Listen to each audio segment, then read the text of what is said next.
Hi everyone. Before we get started, I just have a couple of announcements.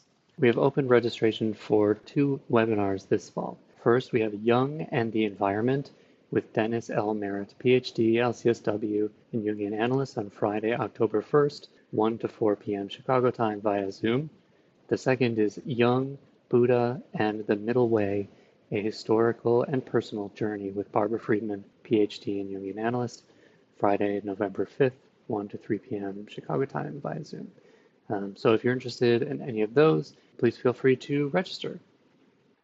Also, just to let you know, if you're already considering beginning analytic training, we will be opening applications for analytic training this September. So if that's something you have been considering, you are welcome to start looking into it in more detail. Applications will open sometime in December, and we're still finalizing the process as we're moving applications to be completely online these days. So that takes a little time for the analyst training program, which is a pretty hefty application process. So there's a lot of details, but that will be opening up in September. So and applications are accepted through January 15th, 2022. So I just want to put that in your brains if you've been thinking about it and perhaps getting ready to apply. That's the schedule for that. Okay, thanks.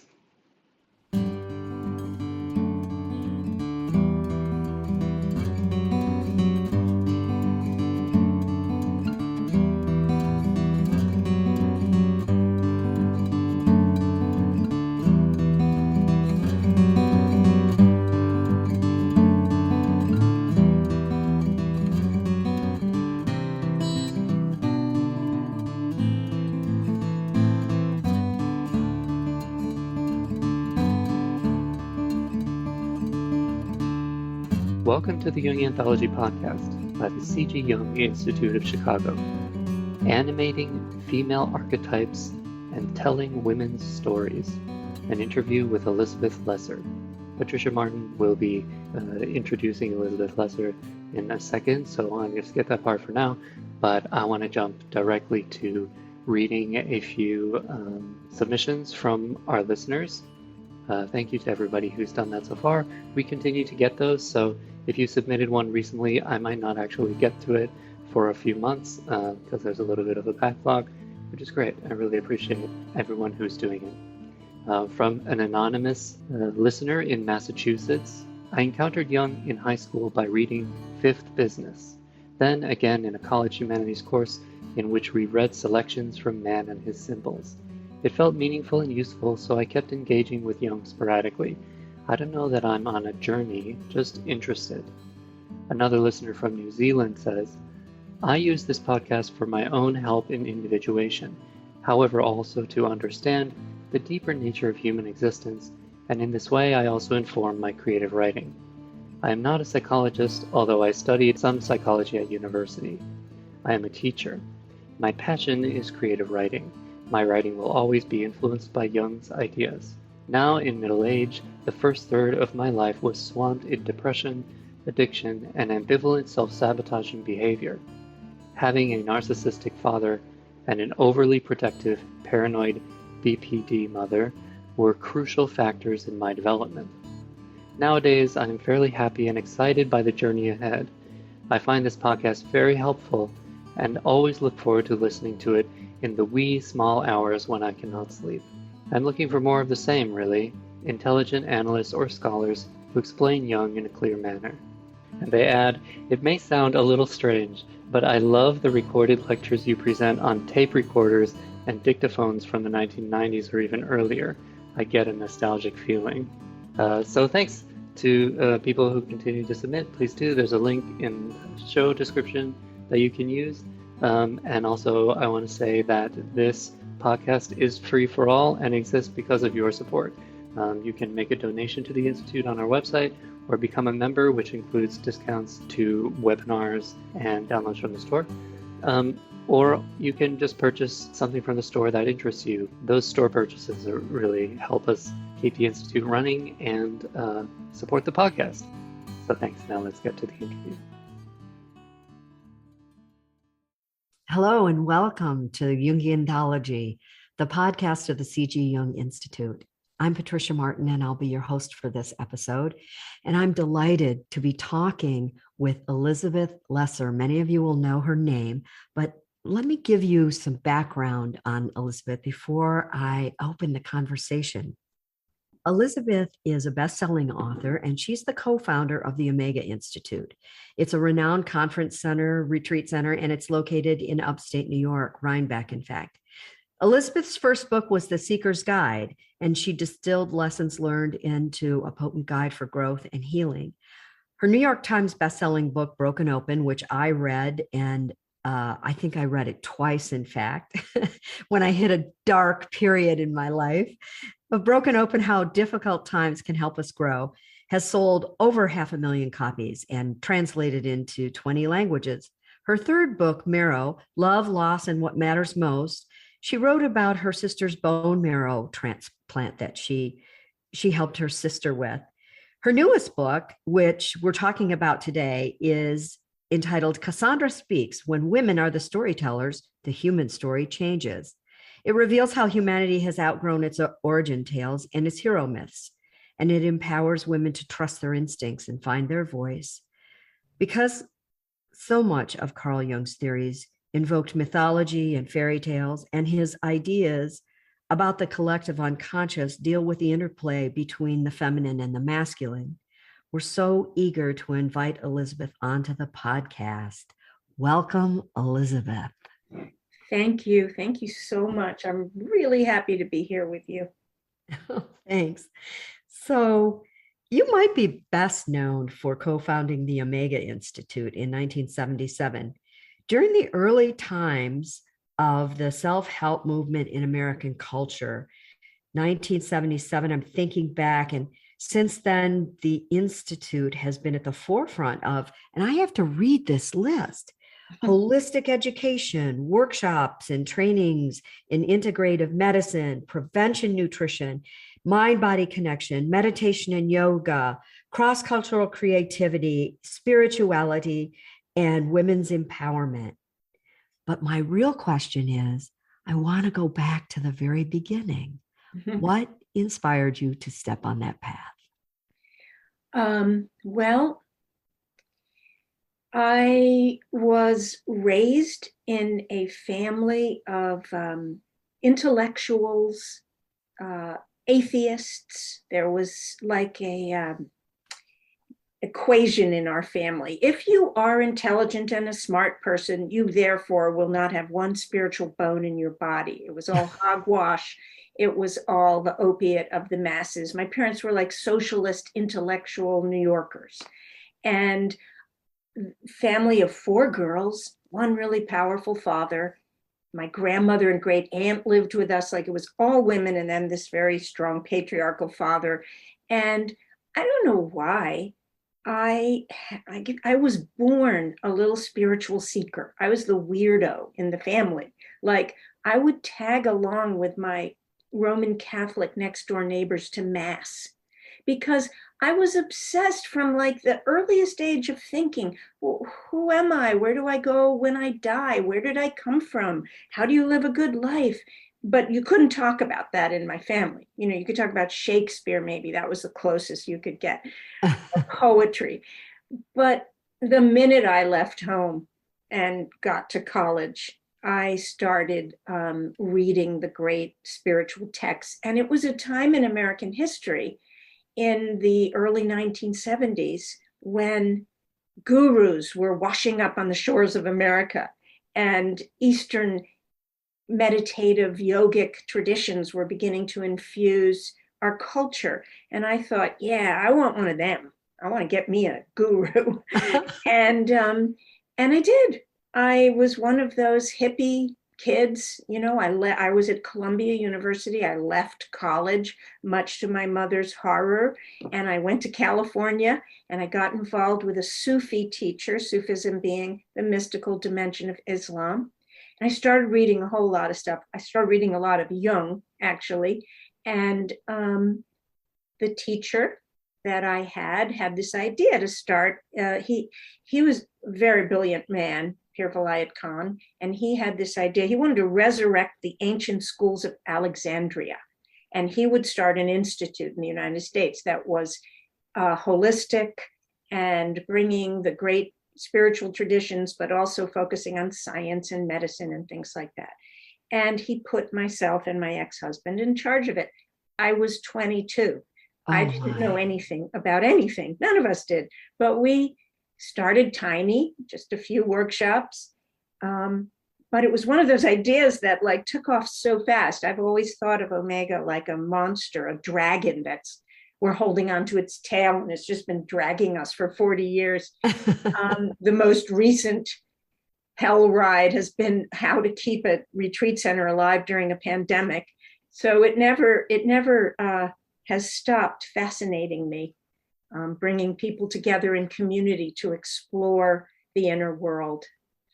So you started then another institute, sort of an offshoot, which was the Omega's Women's Leadership Center. And so how did that grow out of the bigger retreat center? Harkening back to the female society I was brought up in with the one strong father, for some reason, I also was like the designated one who stood up to my father. And so when I got to college, I wasn't only interested in spiritual seeking, I also became a feminist. And I have never stopped being a proud feminist, meaning someone who works to free women within the culture and within ourselves to be everything that God has given us to be, a full human being, fully animated by the feminine and the masculine, the anima, the animus. I always love how Jung took the word anima and animus from the word animate, and to animate the different parts of yourselves. So I always spent a lot of time when curating workshops and conferences at Omega. I was very interested in how the female perspective and values have been suppressed in culture.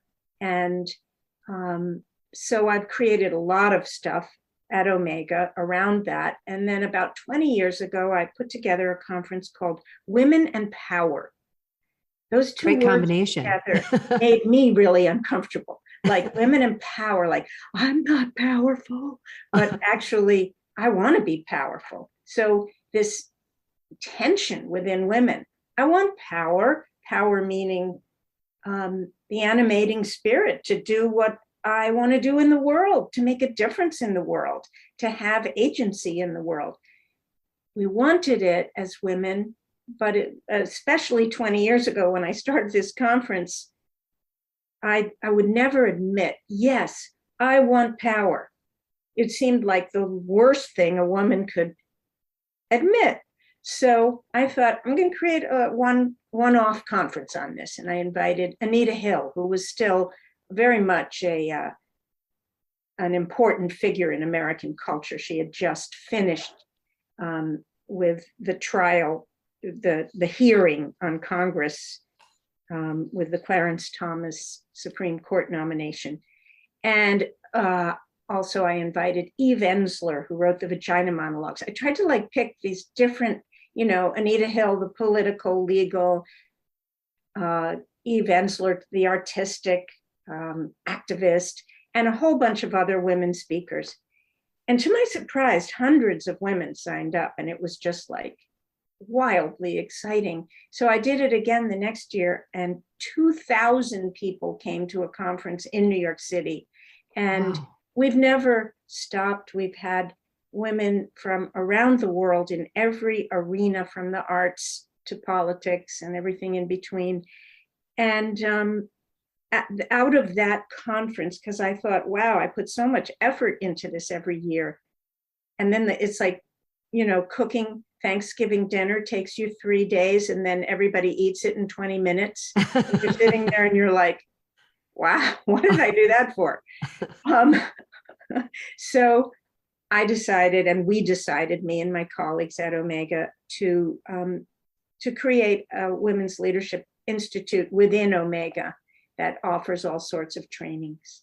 So that it could live a much larger. Yes, and we bring a lot of leaders, especially marginalized women leaders who are trying to create these amazing nonprofits in their cities and countries. We had since we've been decimated by the pandemic, but we had a very vigorous scholarship program so that we could take what we've been learning and spread the riches among people who couldn't afford it.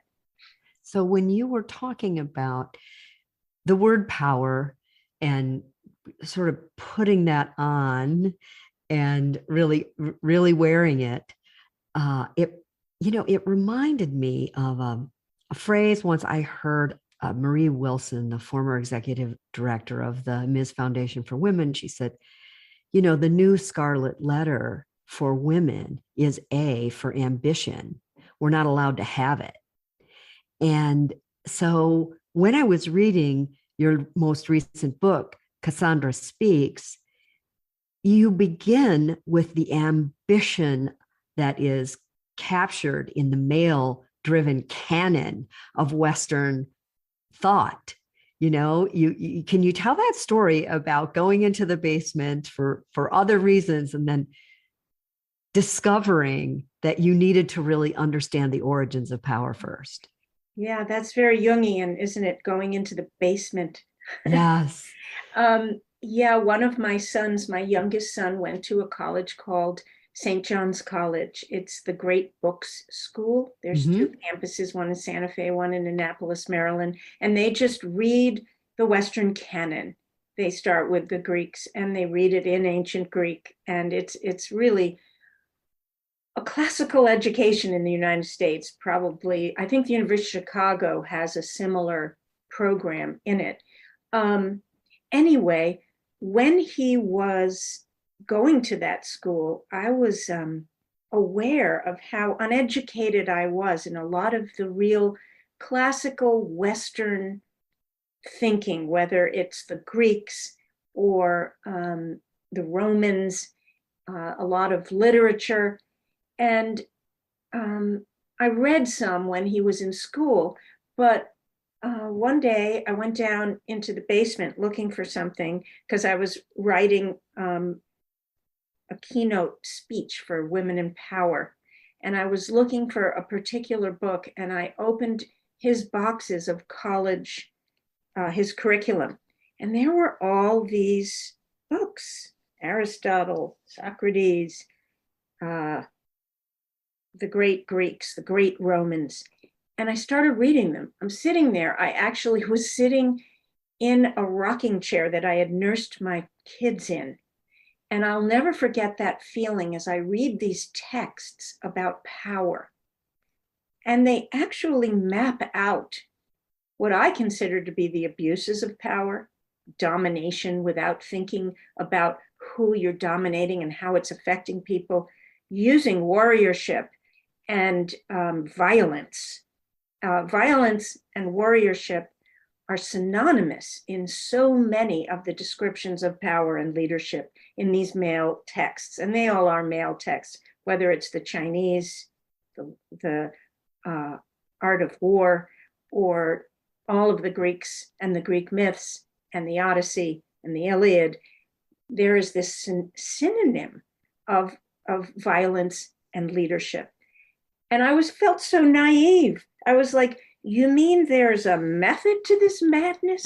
There are books expressing how to be a violent, dominating leader, and that means leadership.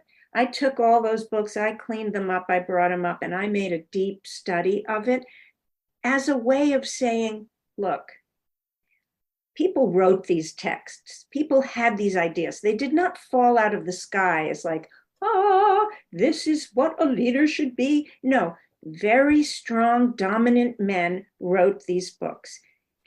Some of it's great, some of it's brilliant, but it's half the sky of humanity.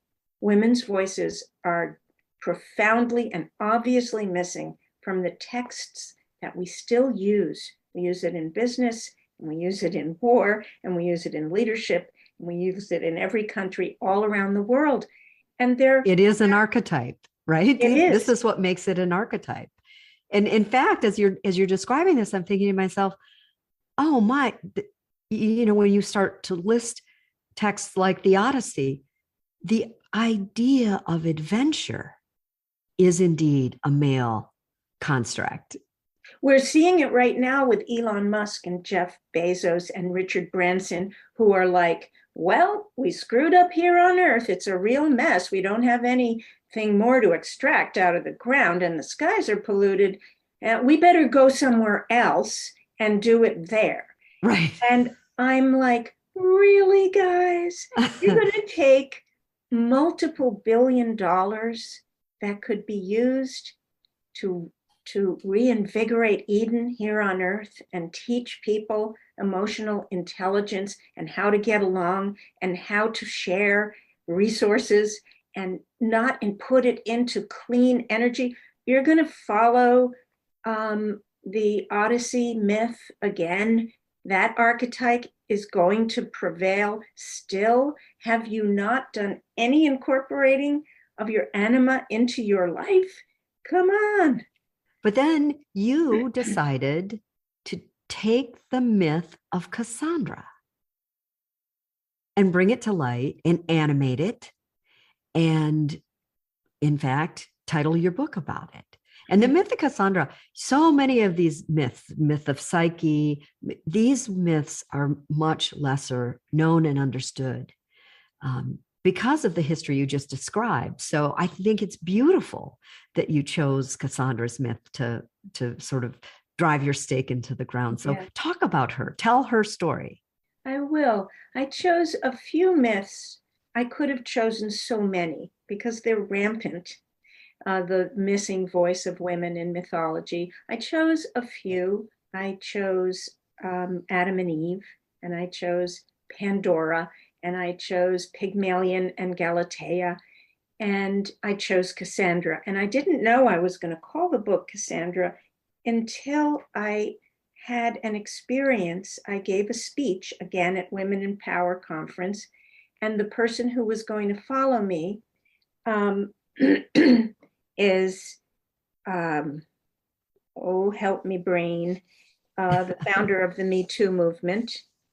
I'll remember it. Anyway, very powerful woman. I was sort of afraid to be speaking before her because I admire her so much. And she had been so in the news recently because the Me Too movement was really on fire at that time. And I told the story of Cassandra in the speech. And I said, this person, Tamara Burke, she is our new Cassandra. She is speaking. She was not listened to for years. And finally, the world is listening to her. And this time, unlike Cassandra, we're going to make some changes because we're listening to her. And when she came onto the stage and I was leaving, she turned to me and she said, that was everything. That speech was amazing. You got to make that, you got to let people know about that speech. And I thought, I kind of got her blessing. Nice. And that's when I thought I'm going to call the book Cassandra Speaks. Cassandra was a mythical creature. She was not a real person. Mm-hmm. She was in Greek myths, and therefore she was written by a man. She was told by men. Her story was made up by men. I always feel I have to say this because people think of the myths and the Bible as something that was just like always there. Well, no, it was a story people made up to try to make sense of life. That's what our guiding myths are all about, as Jung spoke about so brilliantly. They are the archetypes. They're us trying to figure out the archetypal energy in the world. But I often wonder, though, with myths about women being told by men, do we just immediately animate them as something historical and somewhat real because we're so hungry for them? Yeah, exactly. We devour them and make them our own. And so then, of course, we imagine them as being something other than just a story, but the story itself has purpose. And so Cassandra's story is really interesting, I think. Well, she was the most beautiful daughter of King Priam of Troy. And Troy and Greece were always at war. And all the men, the gods and the mortals, were after the mortal princess, Cassandra. She was so beautiful, but she didn't want to be married. She wanted to serve the goddesses and remain chaste, and that was her dream in life. Everyone was wooing her, especially Zeus and Zeus's son, Apollo, right? Apollo? Mm-hmm. Yeah. And Apollo offered her a gift, and it was a gift she felt she couldn't refuse. He said, I will make you clairvoyant. You will see into the future. You'll be able to tell your people what you see. You will be a great leader because you'll be clairvoyant. You'll be a prophetess. She wanted that. And so she said yes, not understanding that that meant she would be his bride. And he immediately tried to take her to bed, and she said no, and he was furious. And so he cursed her. He said, you're still going to be clairvoyant, but no one will believe you when you speak it. Right. And therefore, she went slightly mad. She saw the Trojan War. She saw what would happen. She saw all of her family being tortured and killed. She saw the city in fire and ruin. And she would say it, and they would all think she was crazy. And she went mad. And eventually, at the end of the Trojan War, she was raped and taken as a prisoner. And sort of the story, the take home from that story is, yeah, women, you can speak your mind, and you usually actually do know what's going on, but nobody's going to believe you. So it's sort of like the earliest gaslighting story. You know, like you speak the truth, but no one believes you. And so you feel kind of crazy in the culture. Like, I see what's happening with patriarchy. I see what's happening with climate change, you know, and all the things that women often, and men who are in touch with their anima, we feel it in our hearts. We feel it in our bodies and our intuition. But up until quite recently, a woman speaking the truth was basically thought of as a witch or a Cassandra or Pandora. You know, Pandora opened the box from curiosity and all the evils of the world came, or Eve followed her desire for beauty and love and nourishment, and human beings were cursed. Because of that, everybody died, including Jesus. Like the guiding texts have told women, don't believe yourself and don't talk. But then I think you later in the book, you begin to talk about, well, what's the remedy? You know, where are we going next with this? Because clearly there's not only room for women's voices, the space is opening for, you know, the seedlings of what might look like a very different society, but you call first for a revolution of values. And I thought this was such an interesting turning point, especially because you open it with a quote from Marion Woodman. And for anybody who's listening, who's a Marion Woodman fan, you'll pay special attention. But for those of you who are listening who might not know who Marion Woodman is, she was herself, in some ways, had mystic gifts. She was a Jungian, and she devoted her career to women's issues and understanding the feminine principle. And you know, she helped women with everything from perfectionism to neurosis around food disorders, eating disorders. And so she really opened space in the realm of Jungian theory to introduce feminine principles. And I love you. I'll read this quote that you have right at the beginning of that chapter. I see the repression of the feminine principle as the biggest problem on the planet. And since the planet has become a global village, power alone isn't going to work anymore. we will destroy ourselves. Marion Woodman. So why did you choose Marion Woodman to kind of turn the tide in your own book? Well, having been like a kid in a candy shop at Omega Institute for more than 40 years and all of the great teachers coming through, I really early on in my 20s knew I'm going to focus on a few things, or I could just become like, a dilettante in the supermarket. And Marion Woodman was one of my most important teachers over the years. She came to Omega many, many times, leading her own workshops. She came with Robert Bly and Robert Moore and John Sanford and the whole mytho-poetic men's movement in the 80s. She came with Thomas More and James Hillman. I put together quite a few conferences with Jungians, and I always had Marion because there were just so few women in the lexicon and in the lineage of American Jungians. I'm not a Jungian, so you may say, oh yeah, but what about? I mean, Maureen Murdoch, Clarissa Pinkola Estes, people like that. But I would always look, where are the women Jungians? Because I'm such a deep fan of Jungian thought, and I've read so much about it. Anyway, I chose Marion for that quote about it can't just be about power anymore, because she goes on in that same part of one of her books where she talks about love and power, that power without love is going to destroy the planet.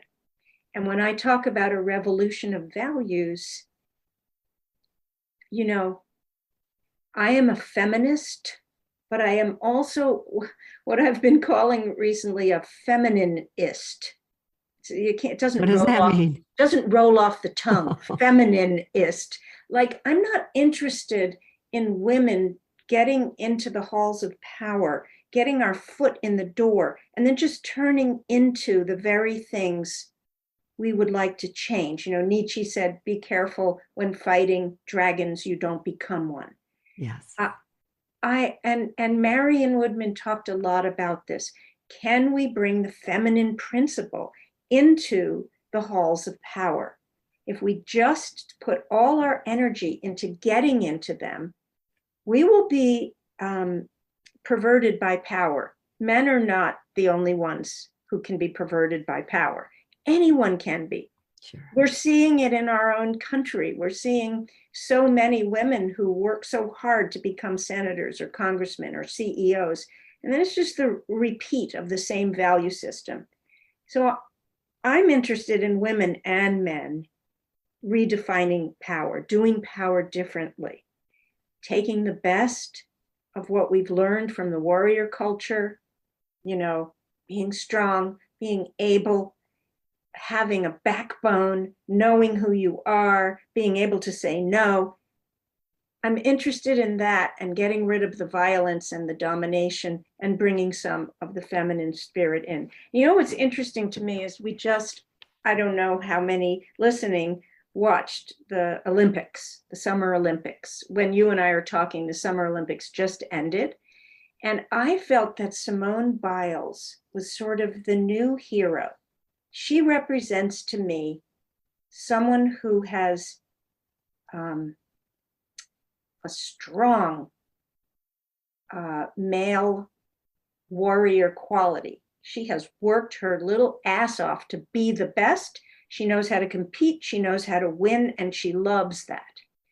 But she realized in the midst of this competition that if she didn't listen to her heart, to her body, she could kill herself. She literally could kill herself because of the moves that gymnasts make. So she dropped out. She let go of power. She gave it over to her team, and she admitted to the world, I have weakness. There's just so much I can do. I can only do this as a team. I'm going to forgive my humanness. And she said it out loud. And to me, that's what we need to do as humans now. We got to break the warrior code. We have to admit when we're weak. We have to say the world is out of balance. We need more of the feminine, and men have to want to do that. Men have just as much of a capacity to be the new kind of leaders as women do, but they're so sadly burdened with trying to prove their masculinity all the time. It's a burden, and that's why I think women have to lead the way now.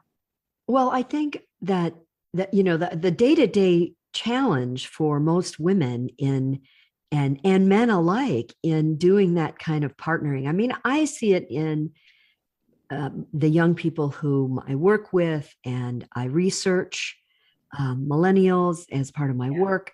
But I do see a change. I do see an openness where maybe there wasn't one. But overall, I think for anyone, I think that this would be true of women too. If we were living in a matriarchy for centuries, right? You opened with talking about the canon of Western civilization, and it is purely written by men. So, we will not probably have a collective awareness where men will wake up one day, or if women were running the society, wake up one day and say, hey, I'm done with all this power. I'm not, I'm ready to be. I'll release this. Nobody, you quote Machiavelli, and I think you said, nobody wants less power. Nobody wants less liberty. So I want you now to be Cassandra and tell me what you really see out there as the coming together of the anima and the animus, as the male and female spirits sort of work together. Mm-hmm. Well, I used Simone Biles as an archetype for me of a person who has united her feminine and her masculine.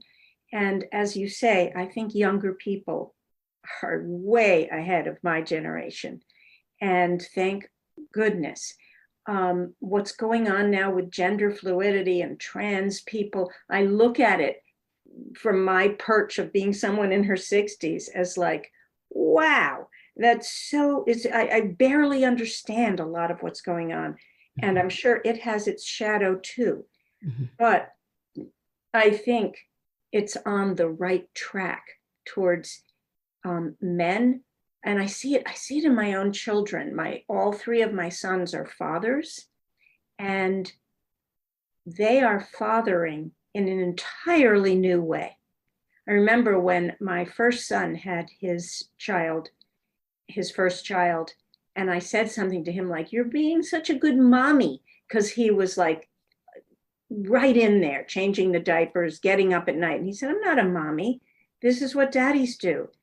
And I see it in my daughters-in-law. They expect their husbands to be absolutely sharing in the world of nurturing. They expect it. So both the women and the men in younger generations have really changed their inner landscape. Not all. And, people say to me, well, is feminism still necessary? And I always say, as long as women don't feel safe walking down the road, as long as women are paid less than men for the same job, as long as when a pandemic comes, who stays home and gives up their job? The women. We are still living by the old stories. So I still feel we need both change on the inside, where men and women own the anima and the animus and are enlivened by both. But we also need policy and activism. Right. So, I see enormous changes underfoot. And I also see women and men are different. We are different. So it's not that one day there will be no such thing as sex or gender. It's one day you will, whatever is animated within you will be valued by the world. That's a beautiful vision. Yeah. I was, as I was reading your bio, I was thinking, what an inspired life. If you decided to get a vanity plate for your car, I would recommend inspired. And so as I listen to you share that vision of whatever animates you is honored, I also think about you as a little girl, maybe as a young mom. What was your first feminist act? Well, I think my first feminist act, I was probably like 12. And I told my father, no, I am not hiking the White Mountains in New Hampshire with you this weekend. I'm staying home and going to a party. That was probably my first feminist act, standing up to my father. But my first like kind of activism was when I was at Barnard College in the early 1970s, and I went on a march, and it was being led by Gloria Steinem, and we were marching to the Playboy Club. I think it was like on 57th Street or something in New York City. And different women threw rocks through the window of the Playboy Club. And that was an amazing awakening moment for me, because it was like, no, I don't want to be part of this. This doesn't sync up with what I'm also learning now at a Zen center way downtown, like to be the change. Like I've got to integrate my inner work with my activism. I would say that has been my prevailing work and prayer, that who I am on the inside would match up with who I am on the outside. So what I hope is that people listening to women like you, obviously very empowered and being the change, living the change you want to see in the world, you're forming new archetypes as you travel around the country. As you know, Zoom has kept us at home, but I notice you've been on Zoom a lot talking about the books, and especially this recent book. And I wonder if you were to leave us with, of all the stories you've told, all the people you've met in all your many inspired adventures, Elizabeth Lesser, what's the one story that when you tell it, you could just tell it over and over again because it opens people's hearts? Wow. One story comes to mind right away. It's probably not the story. I don't know if there is one, but it's the story I told in my book before Cassandra called Marrow. I was my sister's bone marrow donor. Mm-hmm. And before I had my bone marrow extracted and it was put into her body so that perhaps she might live, she had very serious lymphoma. We decided, when we heard that what might happen when my bone marrow got into her body was that her body might fight me, or reject me. And we said to each other, it's called rejection or attack is what happens with the cells. And we thought, wow, we're sisters. This is what we've done our whole life. We've rejected each other and attacked each other. Maybe we could try to clean up our relationship so that our bodies would learn. It was a very woo-woo kind of thought, but we'd try anything at that point. So we went into therapy with a therapist, actually, who was not a classical Jungian, but who had been very much affected by Jung psychotherapy. And we went through a series of therapeutic sessions with him where we said the difficult things to each other. And the reason why this story is meaningful to me right now is that we need to say difficult things to each other so that we could help our culture live. And there's so much division in the culture, and we're going to slide into the worst of human behavior, which we have seen forever in history, all the way down to genocides, if we can't reach across the otherness and talk to each other. And that's what my sister and I, we had to Otherwise, she would die. It was a life or death thing. And we had these amazing conversations where we uncovered things we had done to each other, maybe even unconsciously, and we said them aloud. And it was that miracle that all of you listening who are therapists know. When you put words to the shadow, miracles happen. And we put words to the shadow relationship that we had been dragging around behind us in our bags, as Robert Bly always used to say about the shadow. And we opened the bags, and lo and behold, light and beauty and love came out. And I hope that this is what we can learn to do. We can take all the wisdom we've learned from psychotherapeutic teachings and spiritual teachings and actually apply them to be able to speak to the other so that we can heal the country. Oh, Elizabeth, thank you for coming to speak to us today. Your words were soothing and healing, and your vision is quite gorgeous. I want to say on behalf of the board of directors of the C.G. Jung Institute of Chicago, we very much appreciate you spending time with us. And we look forward to having you back. Thank you. I would love to.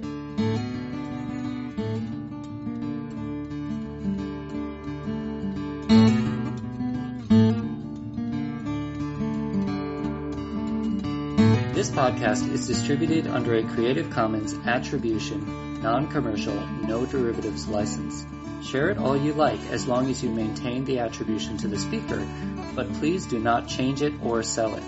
If you like this episode, tell your friends about us or leave us a review on iTunes. For more information about classes, training programs, videos, audio, this podcast, or to find a Jungian analyst near you, visit our website, www.jungchicago.org.